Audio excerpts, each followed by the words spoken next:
What is up, everybody? Shauna D Man here, and welcome back to the channel. Hope you guys are doing great. Hope you guys are doing well. We are back with another Nerd Talk podcast episode with another brand new guest. Hope you guys are excited to dive into this week's episode. So, to get us kicked off and going, I will shift it over to our guest and let them introduce themselves. Hi guys, I'm Dungeonmommymanda. I am a veteran dungeon master and a cosplayer, and it's nice to meet all of you. Okay. All right. So, where do I want to go with this one? So let's start with the cosplaying side of things. Cool. Okay. Um, how long have you been cosplaying?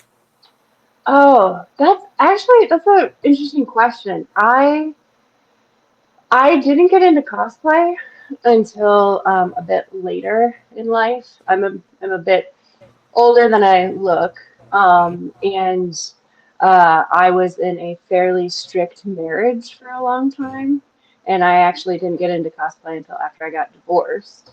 But I've been doing cosplay for now about 10 years. So yeah, Okay, okay. yeah. So, what got you into it? I know you mentioned you got divorced and everything, but what kind of like led you going down the cosplay road? Yeah, I'd go to a lot of conventions. Okay. Pretty deep into nerd culture, and I just always really just thought cosplayers were just so cool, and like I love the confidence that a lot of cosplayers like at least seem to portray. I know deep down, quite a few of us are kind of shy, so it's kind of like a blanket for introverts, which I love. So yeah, I always found cosplayers. I always liked their confidence when I would see them at conventions and stuff like that. Okay. Okay. Yeah. Um, how many cons have you been to? Like, well, I guess like based Oh off like gosh. where you live and everything, based off where you live and everything, how many cons do you typically go to a year? Yeah, so I partially also go to cons for work. Oh, So I okay. tend to do a convention probably once a month, every other month. Yeah. Okay. Okay. Mhm. What do you do? Dungeon Master. So I work for a couple different companies. I get hired by game designers to come run Oh, games for them. I do like panels on women in TTRPG, things like that. And yeah, there's a couple different companies that I also like have sponsorship deals with that I go and represent at conventions too. So. how did you get started into that? So Dungeons and Dragons, I've been playing for 30 years, not to age Oh, myself. okay. Yeah, but recently, kind of around COVID time, I got into it a little bit more professionally. I think because we were all, you know, doing like Zooms and Mm, online, and so it was just mm, kind of a good way to interact with people was to start being a game master online. okay, okay. Yeah. Um, when it comes to your cosplays, what was the first cosplay that you made? And what was it like going to your kind of like first convention? Yeah, so it's a weird deep cut. It was there's this band called Coheed and Cambria, Okay. and the lead singer of the band, Claudio, also makes a graphic novel, and it was a character from the graphic novel. Her name is Sister Spider. It's like this all kind of pink one leotard jumpsuit, and then she has this really unique mask. But it was I did that one because I liked kind of how obscure it was. Okay. Because I do like I've done my fair share of like Thelmas and Ravens Yeah. and like kind of like the standards, but I liked kind of doing one that not a lot of people knew about, so that was kind of fun.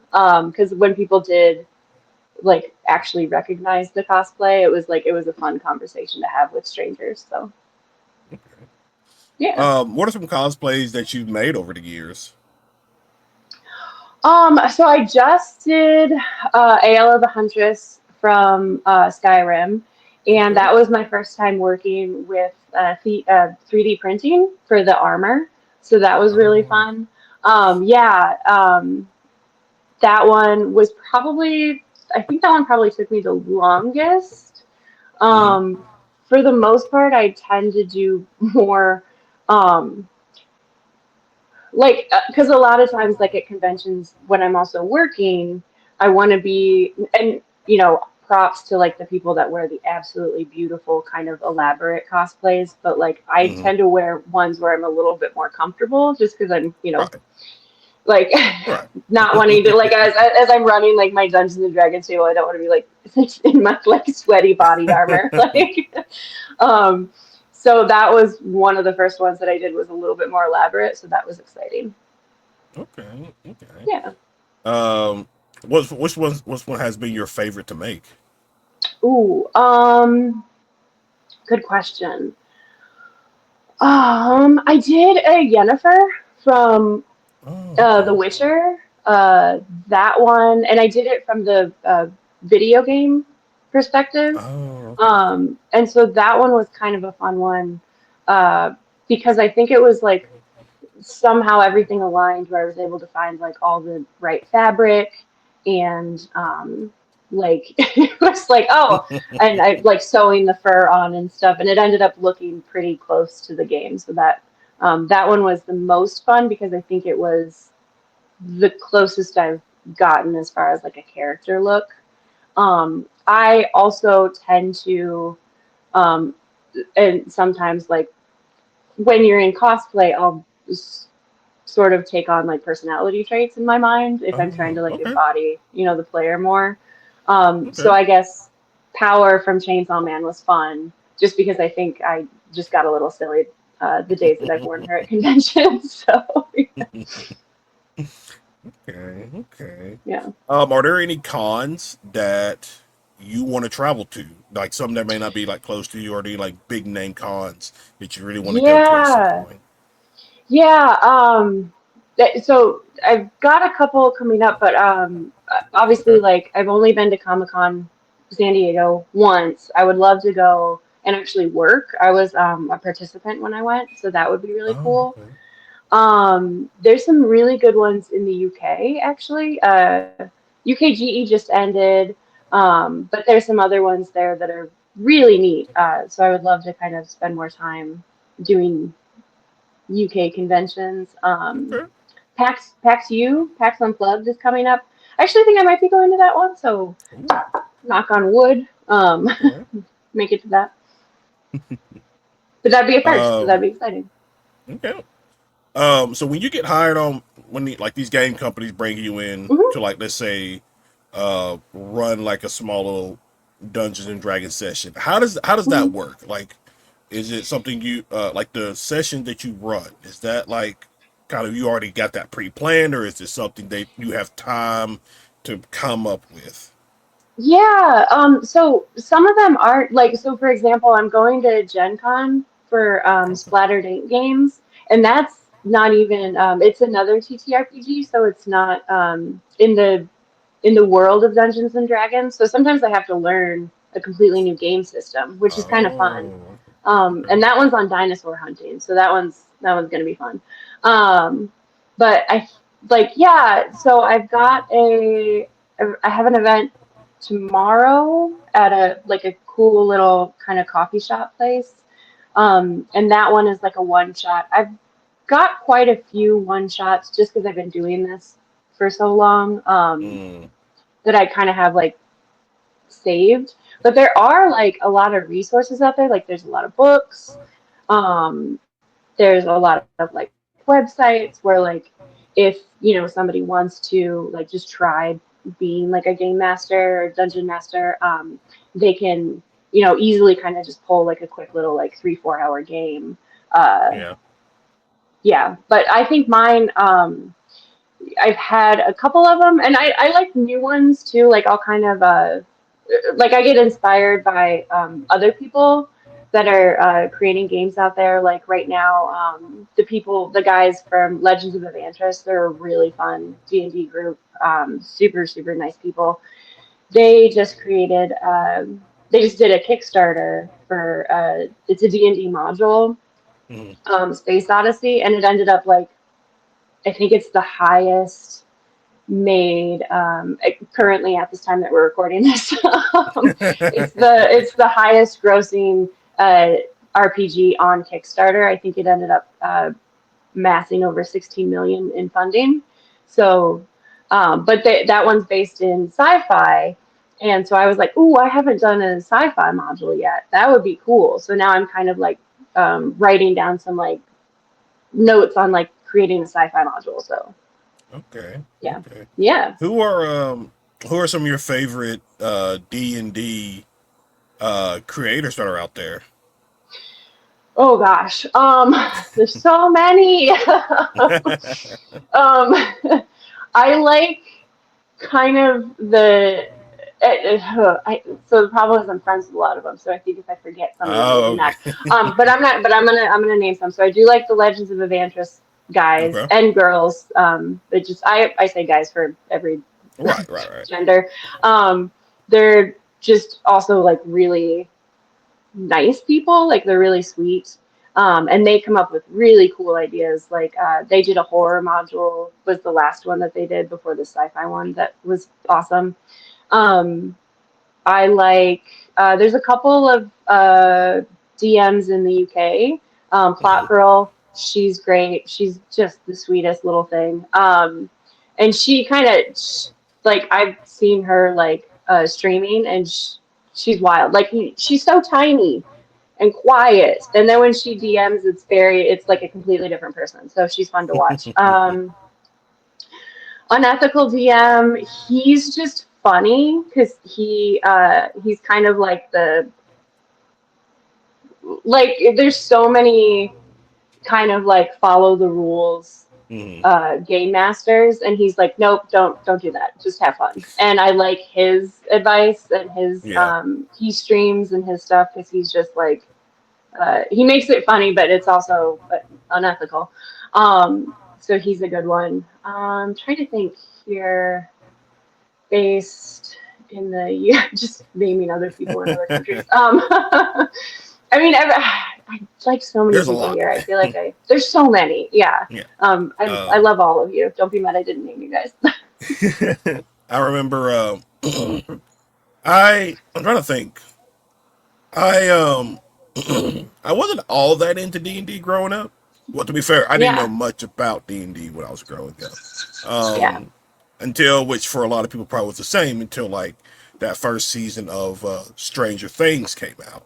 Oh And that was yeah. Yeah. that was all D&D, and everything like that. I Yeah. was like, "Oh, this is actually pretty cool. I want to see more a little bit more of this." Um It's really fun. I I played a little bit. Um I kind of like I enjoy watching as well because I remember I watched the main ones I watch are the Dungeon Dudes on YouTube. Oh yeah, those Uh, guys are great. Yeah. yeah, those were kind of like the main ones because I've watched Mhm. all their Drakenheim campaign Mhm. over the years, and so I Yeah. definitely enjoyed watching them. I haven't really Yeah. checked out anybody else during that time, but what did you think of the Dungeons and Dragons movie with Chris Pine and So I liked it. Um, okay. it was funny because that was the year that I went to San Diego Comic Con. Oh, okay. Was the year that that came out, and they had like a Dungeons and Dragons pop up promoting the movie at the time. Um, but I have to say, like, I will go out on a ledge. I actually liked it Okay. because a lot of the scenes were written. You could tell that they were written by people who played the game. Mm, So like especially like the end kind of fight scene, because mm, like technically like every round that you're playing, even though it could take you 10-15 minutes to kind of decide what your character is doing, it's only 6 seconds in the gameplay. So it was really interesting that like you could see each individual character playing, and it would be kind of that like 6 second mark or 10 to mm, 6 seconds, and then but you know that like okay, this is what they were doing if they were sitting around a table yeah. or on screen or whatever. So the kind of little minutia details were like, oh, this was definitely written by somebody who's played before. Now, was there like some Hollywood stuff that was Oh like, yeah, yeah, okay, yeah, yeah, sure. yeah. But I did really, I actually enjoyed it. So, Oh yeah. and I wish they would make another one. Yeah, I think a lot of people really enjoy. I thought it was fun. I thought it was such a blast Yeah, to go and watch it. And like a lot of the stuff in it is like, if you were a DM, you're probably thinking like, yeah, this is like something these characters would this is do. And 100%. Yeah, like and there was then like, like, oh, sorry, hon. oh no, go ahead.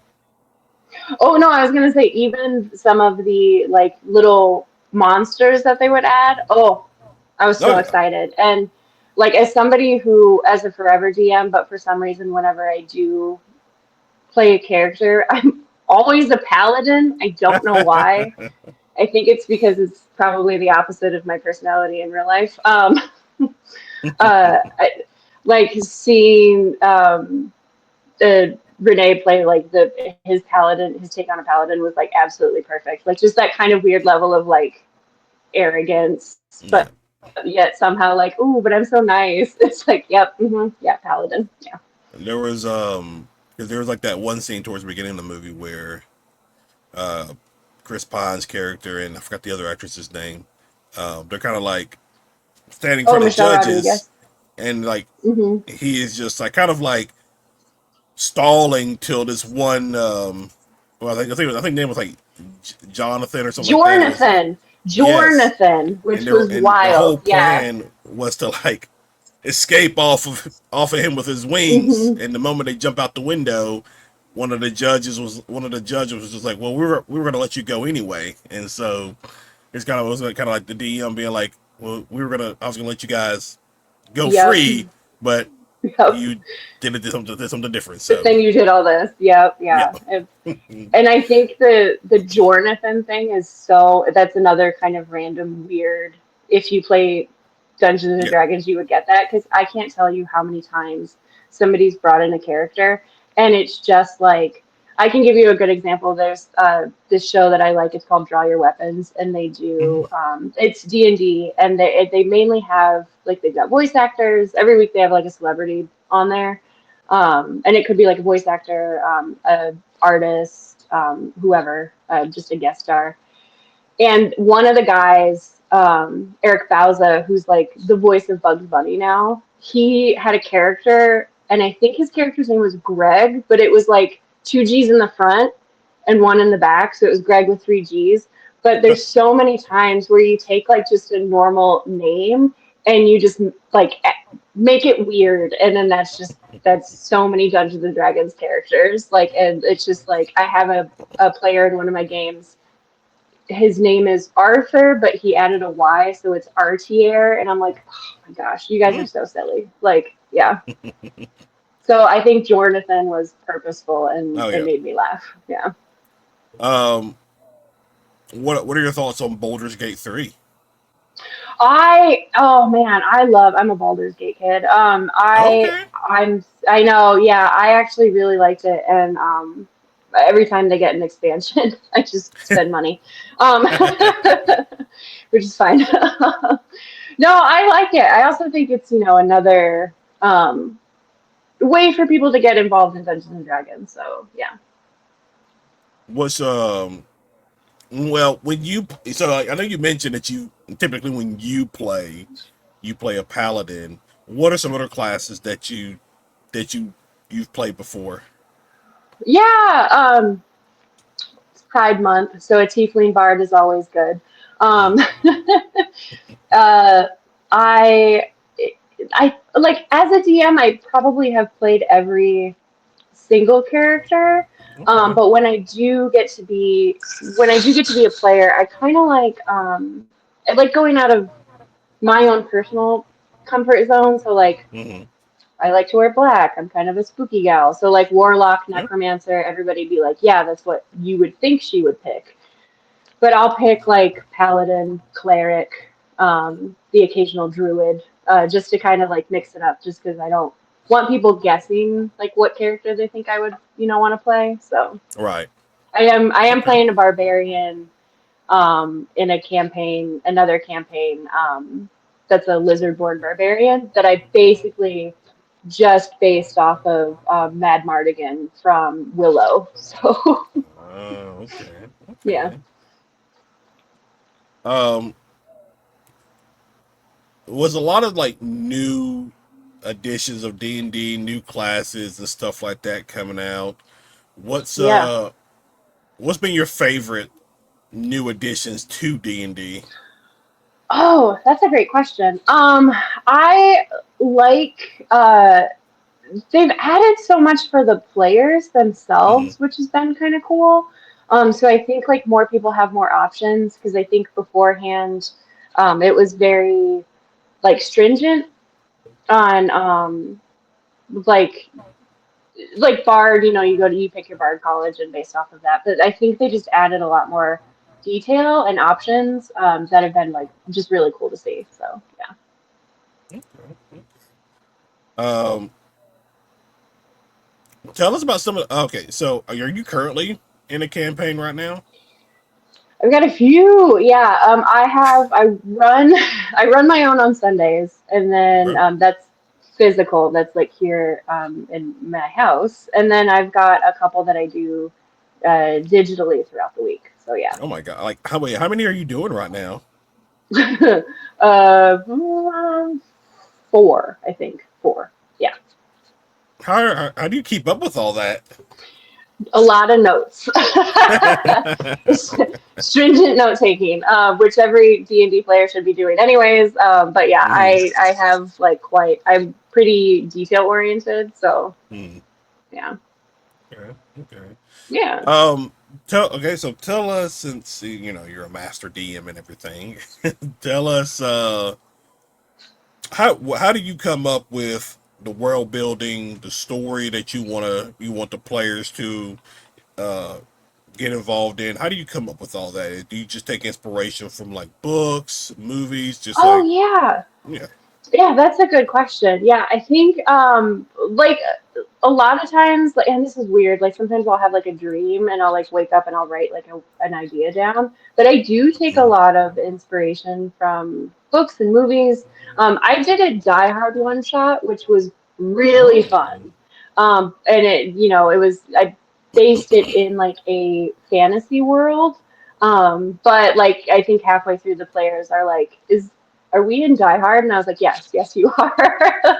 Because I had them like crawling through vents and like, there was like the scene where there was a bunch of glass on the floor and I didn't give them shoes. And they were like, is this just Die Hard? And I was like, yes. okay, okay. Yeah. What's been your favorite campaign that you created up to this point? The Die Hard one was fun. I do like a good horror campaign.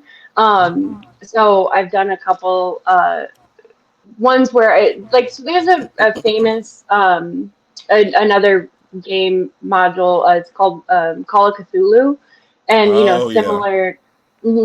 Similar to D&D, and I like running those modules and kind of creating those worlds because I'm a big HR or Lovecraft fan. So yeah. I think there's a game by that same title, as like a video game by that same Yeah, title as yeah, well. hmm yeah, That I've had my eye on for. Yeah, I guess it's been a while. I guess I could probably say at least. Um, yeah. so tell us about what. So you're running four campaigns right now. Tell us hmm about at least one of them. Like, you don't have to go into full detail, obviously, but like, just tell us like what's the story and what's it Yeah, about. yeah. One is so there was a module called Tomb of Annihilation that was created by Oh. Pendleton Ward, who's the guy who made Adventure Time, which is really cool. There was some issues with that module because it's kind of like it's an older one, and Mm, there's like racism and topics in the game and stuff, which I think is interesting to kind of add social commentary into games. I think that's kind of cool. Um, but I didn't like a lot of the aspects of Tomb of Annihilation. But I did end up, I kind of took that like where it's like in a peninsula that's in a jungle, and Hmm. not to give anything away for anybody who wants to play it, but you end up fighting a lich at the end. Don't I hope my players don't watch this. They're gonna watch this. They're gonna find out, but it's fine. But yeah, it was that one was it's kind of fun to like tweak that idea because that was a really interesting module and just to kind of make it my own. So yeah. Okay. Okay. Um, what's the most underrated thing that most people don't appreciate when it comes to dungeon masters? Yeah, I think it's like we really do put a lot of work into making sure that people are having fun. Because I think, nobody wants to kill off everybody. I don't want to kill off my party. I want Right. everybody to just be challenged. And I want everybody to have fun. And I think that's the hardest thing when like people, I put a lot of time and effort. And I like it when they kind of go Chaos Goblin on me and completely mess up my plans. I actually like that because it keeps me on my toes. Um, but I do think it's like we genuinely just want our players to have a good time because if they're not having a good time, we're not having a good time. So Um, yeah. so how does it work when, let's say, you have a set plan that you want the players to Mhm. do, uh, and they do something completely opposite? Do you just wing it, or do you already have like a plan in place, like just in case if they do this, this is how we'll go about it? Yes, I usually try in the back of my mind to have at least a couple other options, Hmm. but a lot of times it's just winging it. Like it's just like yeah, my players, I love especially my Sunday players. They're incredibly chaotic. So I just anything that I have planned, they just completely do the exact opposite of, and I can't plan for anything that they ever do because they always surprise me. So yeah. What are your the ones for Sunday? What are their Mhm. classes? Oh, that's a good question. And I'm actually we're gonna relocate while I answer this question for you. Hmm. Yeah. Yeah, so their classes are, uh, let's see, I've got a paladin. Um, Okay. I've got all the tieflings, like everybody and their mother are tieflings in that group. Like, I have a tiefling, a tiefling rogue, a tiefling fighter, a tiefling bard, um, an elf, druid, and I've got a lizard born cleric, and is that everybody? I think that's everybody. We do Okay. on occasion have like guest players, so we'll have people like kind of pop in, and I they get see. to like just join for like one day, which is really fun. I actually kind of like that because then it kind of gives people like a an idea of like Hmm. if they want to play. So yeah. So how many people are in this campaign? I have seven players, I think. Let me see. Tiefling, tiefling, tiefling, lizardborn, two elves. Yeah, so I have seven people that play, and then they are NPC collectors. So I play four NPCs on top of any other character I have to play. Interesting. Hmm, is it? And Or then is it with a your pain in the butt? and then with the virtual ones, how many are typically in those? Yeah, usually like let's see, one of them there's six of us. So two of them I'm actually a player in, which is good because I got asked by other DMs to come try out some of their modules. So those are fun Okay. because those are kind of a little bit more like I get to be a little bit more theatrical, I guess.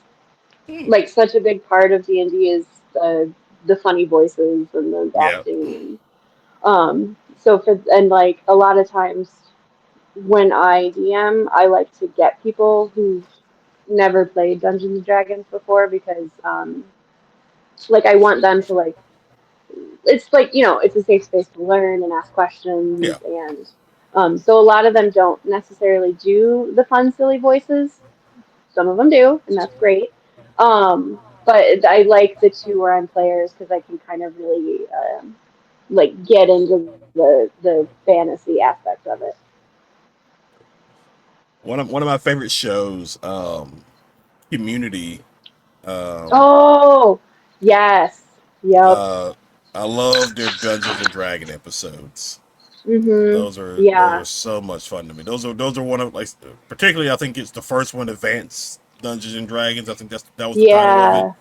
yeah, yep, But that's one of my favorites. I love that episode. yep, It's just so yeah, funny to watch. yeah. And Which so, you can't find anymore.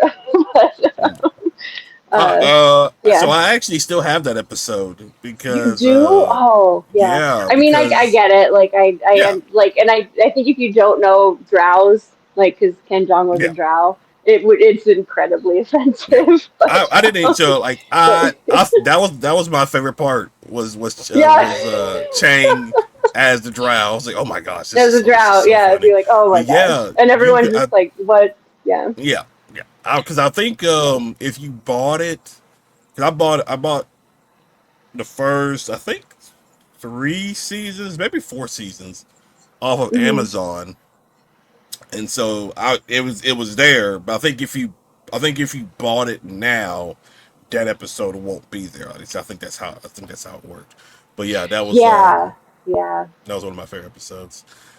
Yeah, Um, I love those episodes, and I like how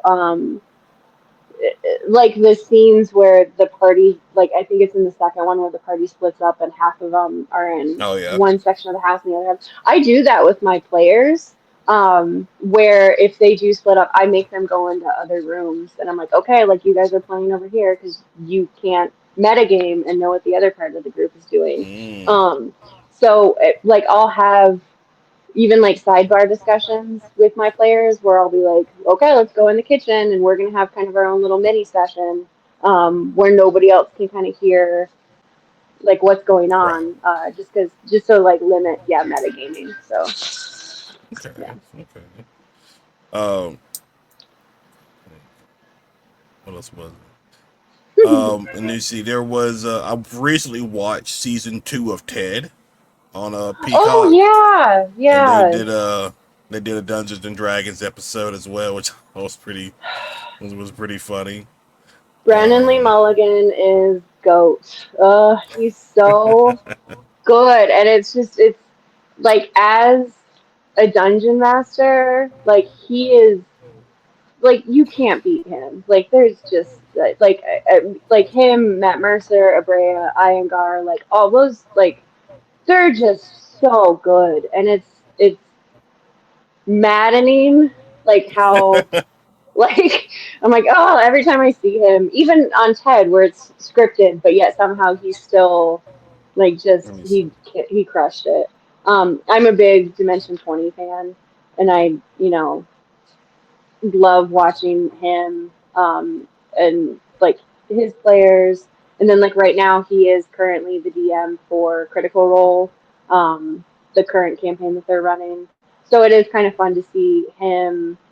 Um, God, and there's like 12, 13 players. There's so many. I don't know how he does it, but it's cool to see like Matt Mercer and Abrea Iyengar like also as like players, like and just messing with him, like just absolutely doing the most that they can, since they're also like professional GMs to just like, which I love to I watch. So I've never actually watched Critical Role. Never. it's yeah, I feel like I and not to knock it, I do love Critical Role. It's kind of like I if I was wanting to watch Dungeons and Dragons, like if I wanted Mm, to get like a base level, I don't know if that's the route I would go because they're mm. so professional. Like it's Oh yeah. almost like it doesn't seem attainable. Like so if you're like somebody who's interested in playing Dungeons and Dragons and you kind of want to see what it's about, like they're like that's like advanced level. Like you're not gonna, like if you're trying, like, you know, a lot of people aren't ever going to be able to achieve that level of skill set that they Mm, have. But like I like Dimension 20, I, you know, I think when they first started with like Fantasy High, I think maybe two of the players had played D&D before, so a lot of it okay. was like asking questions and can I try this? Like can I and, like just like kind of learning. So I think like Fantasy High is a good one to start with. Um I do like I you know like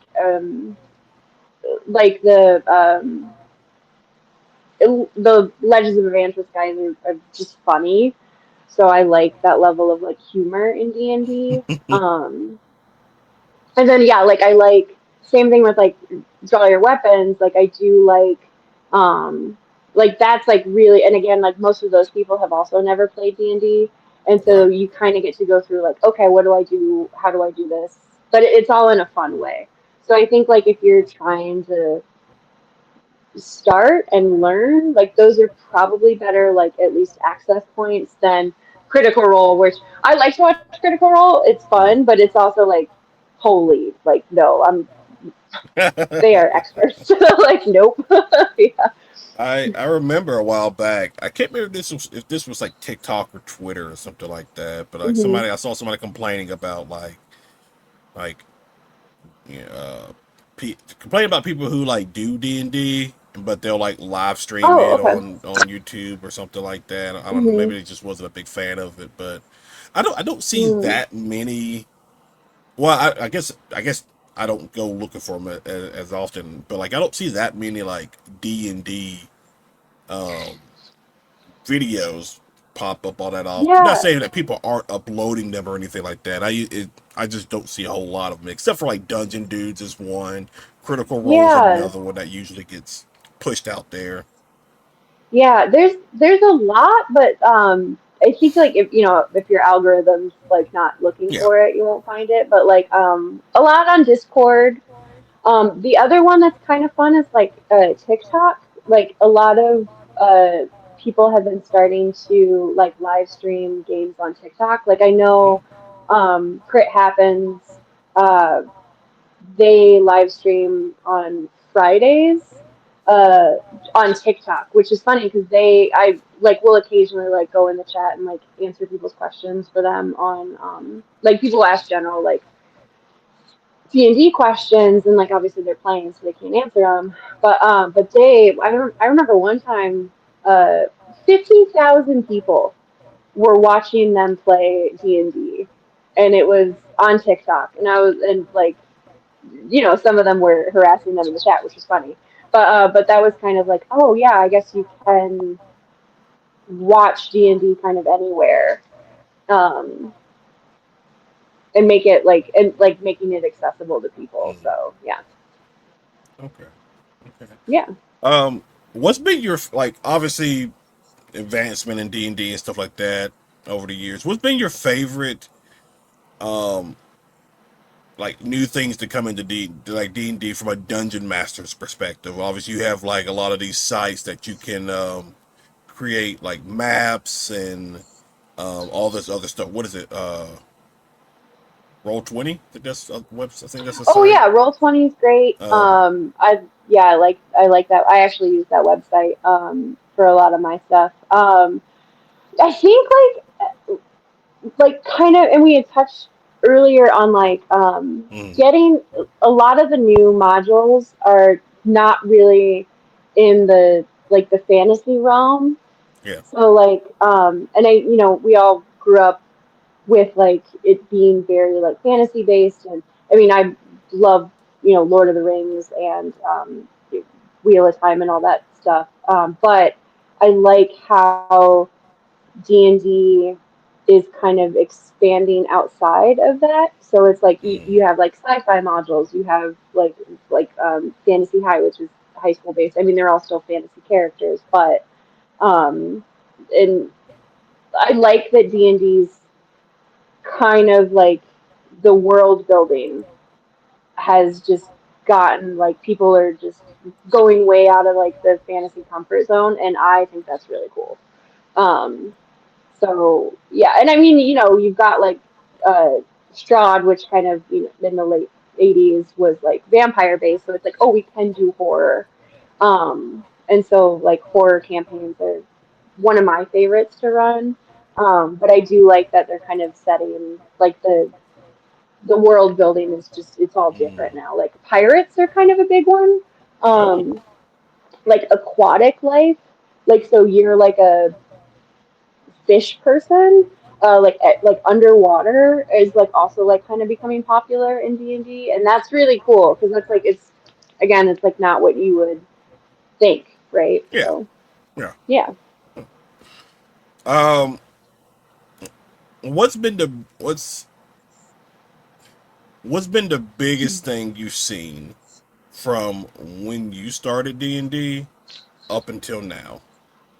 Yeah, like as far as like change or Yeah, like popularity or yeah, but we can say popularity. I would definitely okay, say it's very popular now. Now again, Stranger Things probably Stranger Things. had a hand in Yeah, that as well. yeah, But yeah, yeah. yeah, popularity. Um, yeah, and like I mean, like Critical Role with like Vox Machina and like Mighty Nine, like turning those into like animations, and those are really popular. Yeah, I mean, honestly, it's got to be Stranger Things. I think all of us, like for those that have played D&D, uh, like it wasn't really like everybody's idea of what it was in their head was kind of, some of it was accurate, some of it wasn't. Right, right. Like, have I been in a basement playing? Yes, I have. It's fine. um, uh, yeah, I had friends in high school. It was fine. No, I'm just kidding.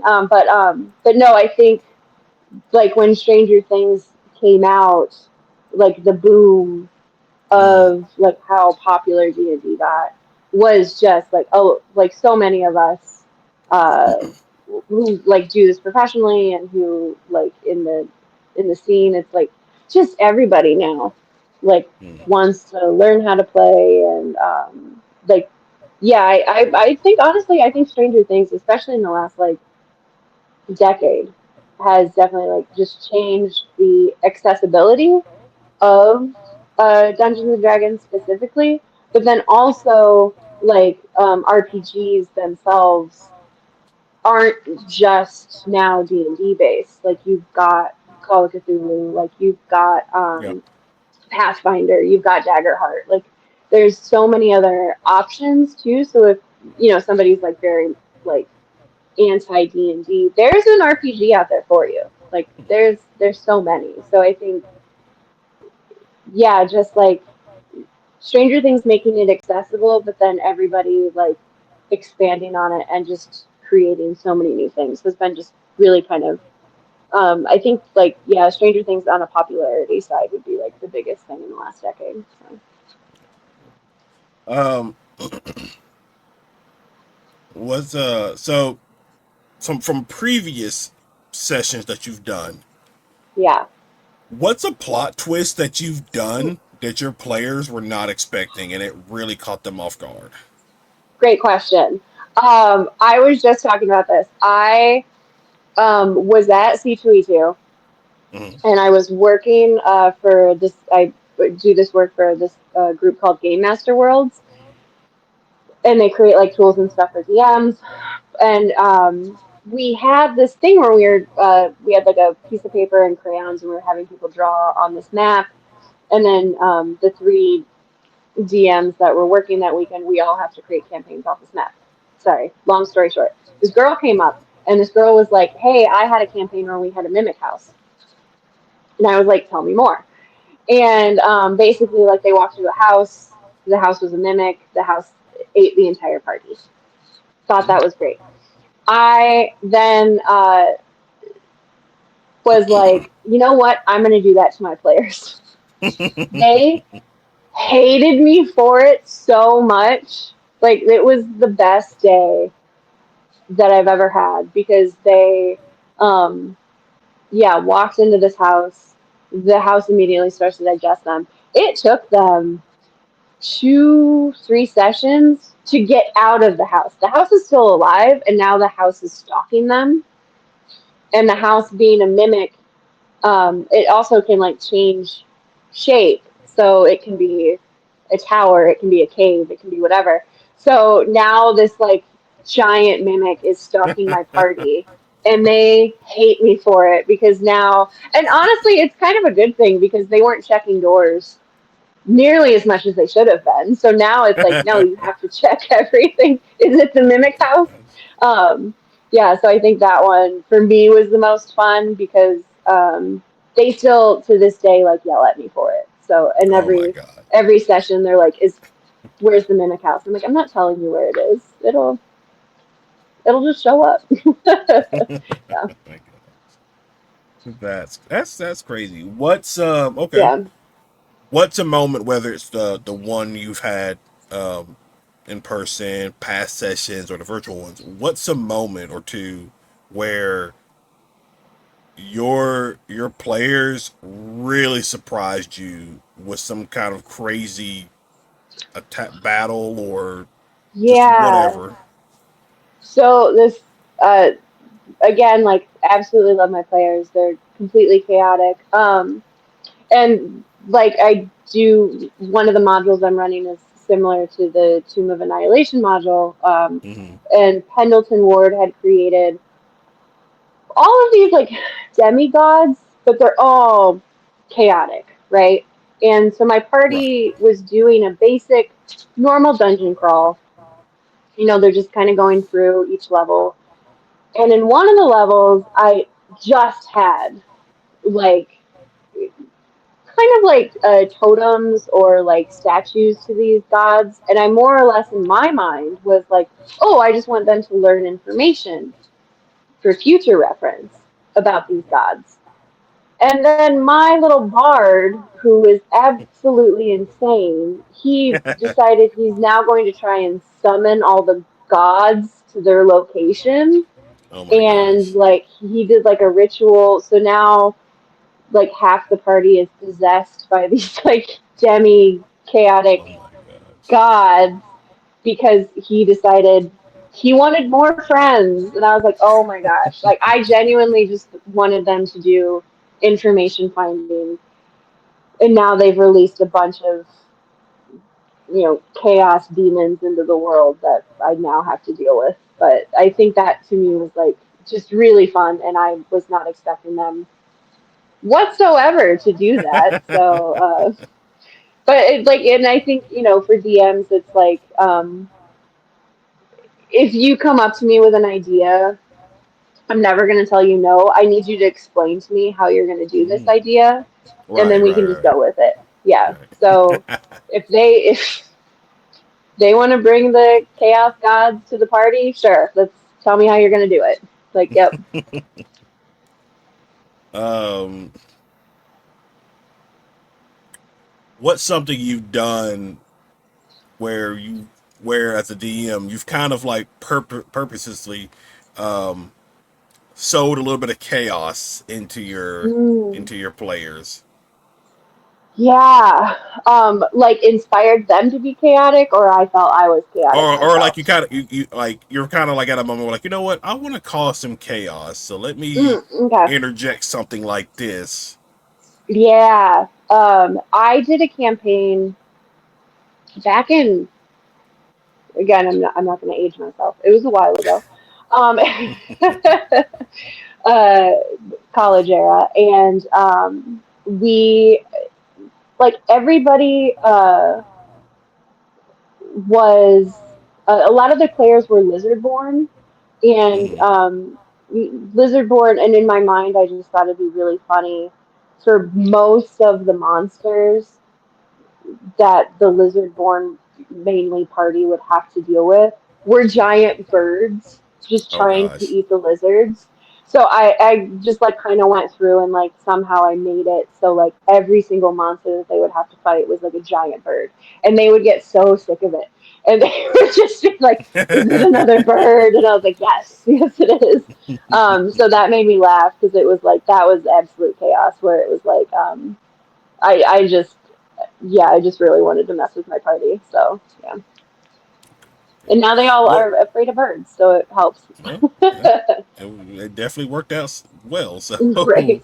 Yeah. what are your favorite D&D monsters that you love to use over the Mm. years? Oh yeah, great questions. I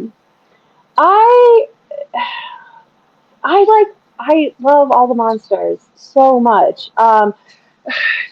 Gelatinous Cube is just such a Okay. solid, not solid, but solid monster. Just because you kind of also give, like, I like a good gelatinous cube because it also gives people like different ideas. Like, like as far as like the time of like, are Mm, you consumed by the gelatinous cube and then you have like the time to figure out while you're being eaten alive, basically. right. Yeah, I mean that one is just uh, that one's fun. False Hydra is wild to play because False Hydra. I mean, you're gonna die. Like, your party's gonna die. and, but they're not gonna remember, so it's fine. But yeah, I love a good False Hydra just because uh, the party never finds out what they're dealing with until it's too late. I feel like, and that's always my favorite thing with that monster in particular. And let's see, um, I don't know. I mean, I really like. I like a lich. Okay. They're just a solid bad guy. Yeah. Like they're just yeah. I really do like a lich. Because it's they're so bad. Like you are in bad shape if you're dealing with a lich. Because then it's like you're dealing with like blood magic and how many other Mm, people are involved and I think like liches are good for a lot of like storytelling because they're so layered um and like you can really like the depth that you can go with your campaign and like with liches is cool. Yeah, false hydras just because they're scary. Like false hydras, you're screwed. You're dead. And gelatinous cube just because yeah, they're cute. You're dying okay. slowly. Uh,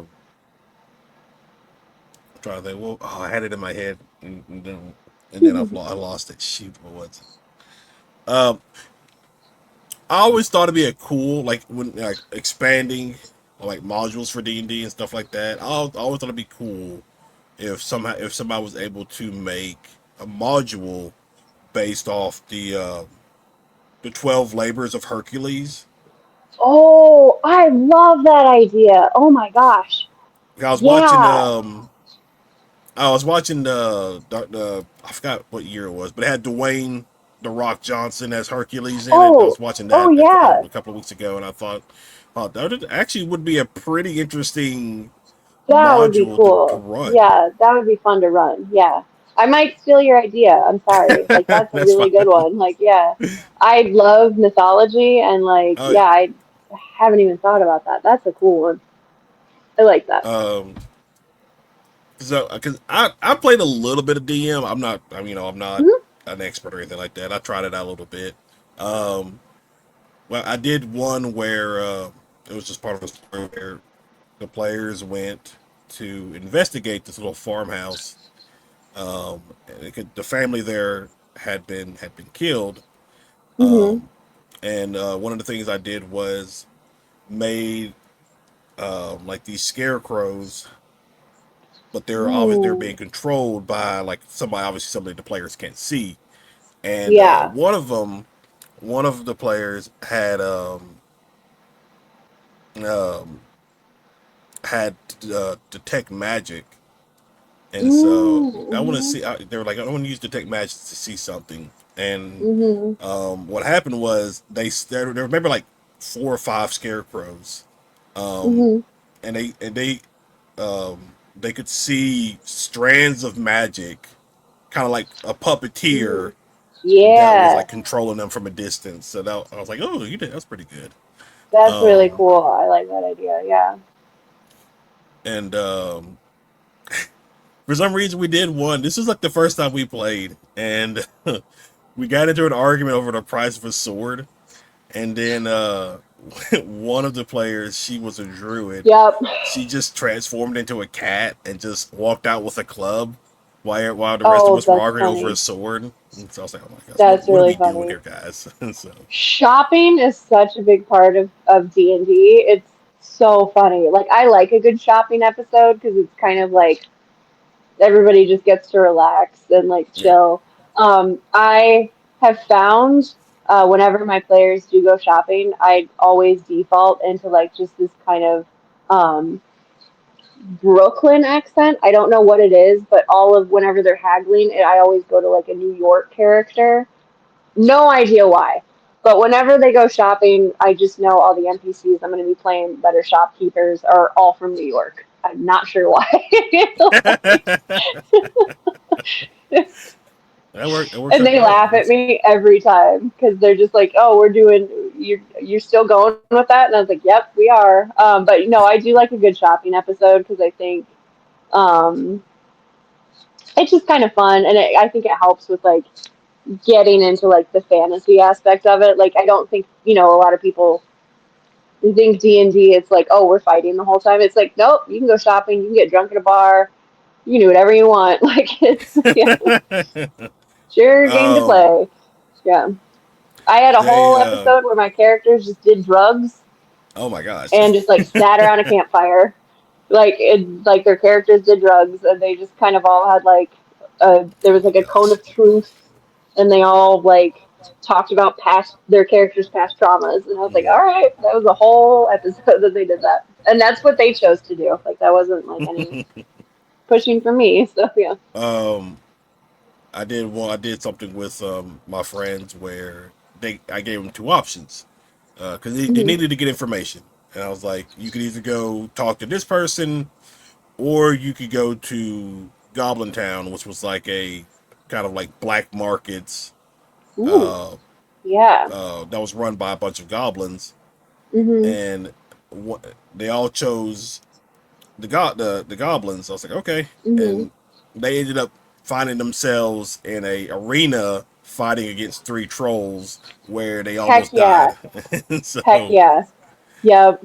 so Yeah. they won it, but it was awfully close. So That's so fun. Um, yeah, this the current module, the Tomb of Annihilation, mm-hmm. inspired one. There's dinosaurs, and like there's like dinosaur racing and like dinosaur riding, and like they're trying to get pet dinosaurs. But one thing that makes me laugh is like the rogue, who constantly is killing people as a rogue should, Mm. is always trying to hide the body, and so they're just constantly like just making sure there's dinosaurs around to eat the body. And I'm like, sure, Oh, okay. like, yeah. um, but that always makes me laugh. Of like, you think you're going one way, and then they just completely go a different way. So, yeah, That's, I mean, yeah, that's a creative way to get rid of bodies. So I'm not gonna. dinosaurs. Yep, Yeah, yeah, yeah. I'm yep, not gonna judge that doing at all. Um. So with your four campaign or your current campaigns that you're doing, yep. how long have each one been running?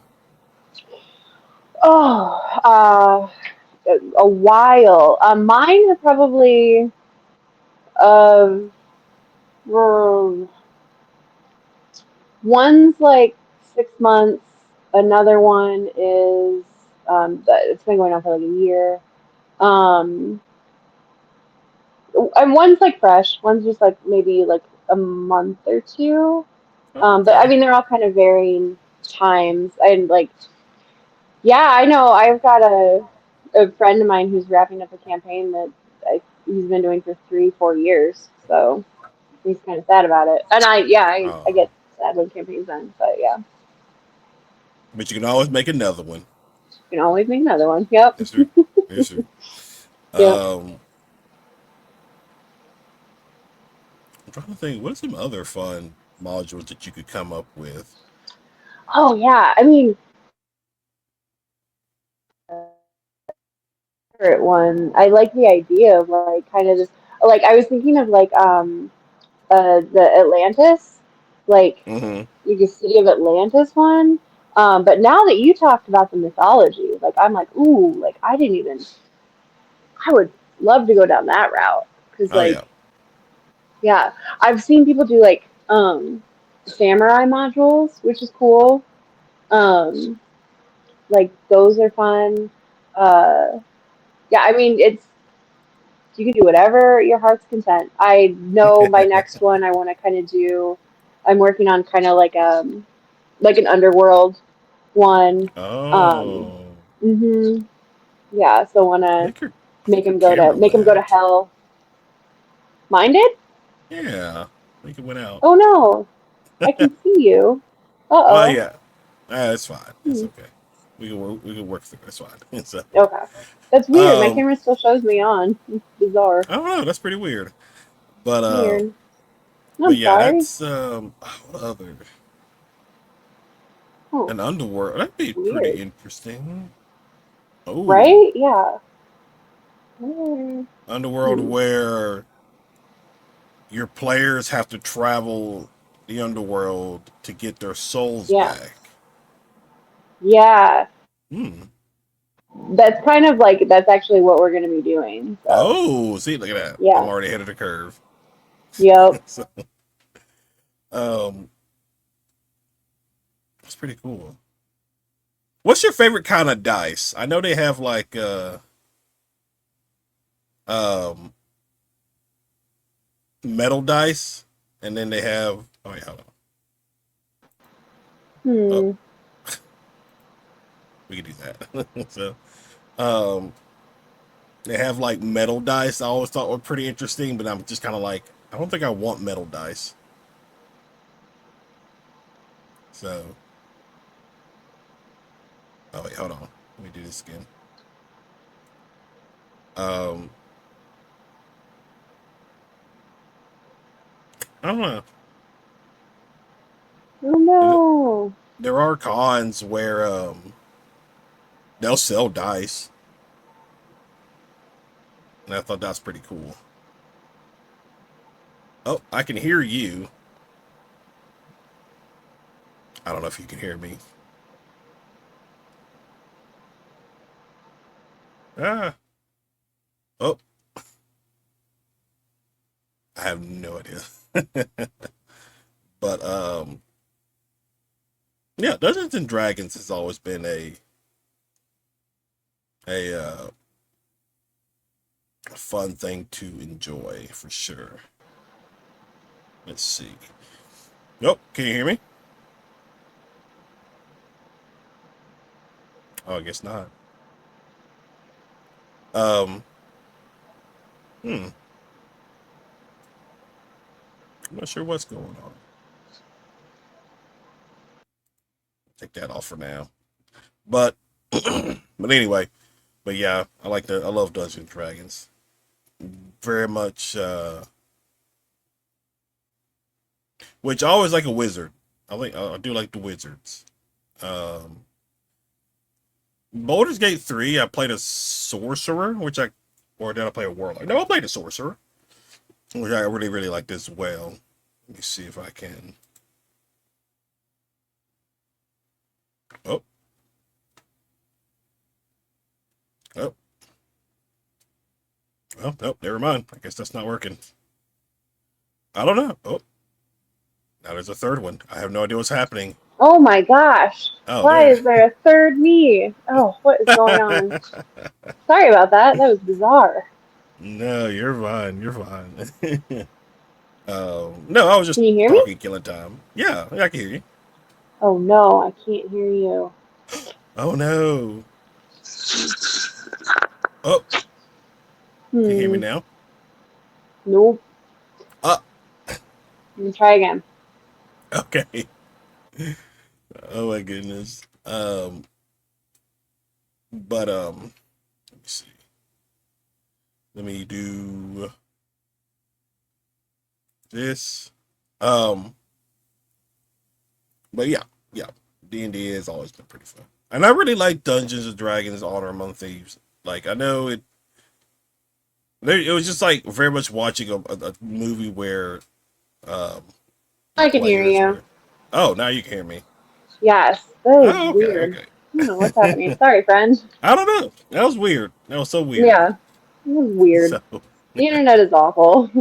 yeah, yeah, that's true. That's true. Um, oh, I don't remember. Oh, I was talking about dice. What kind Oh of yeah. dice? What's your favorite type of dice that you like to use?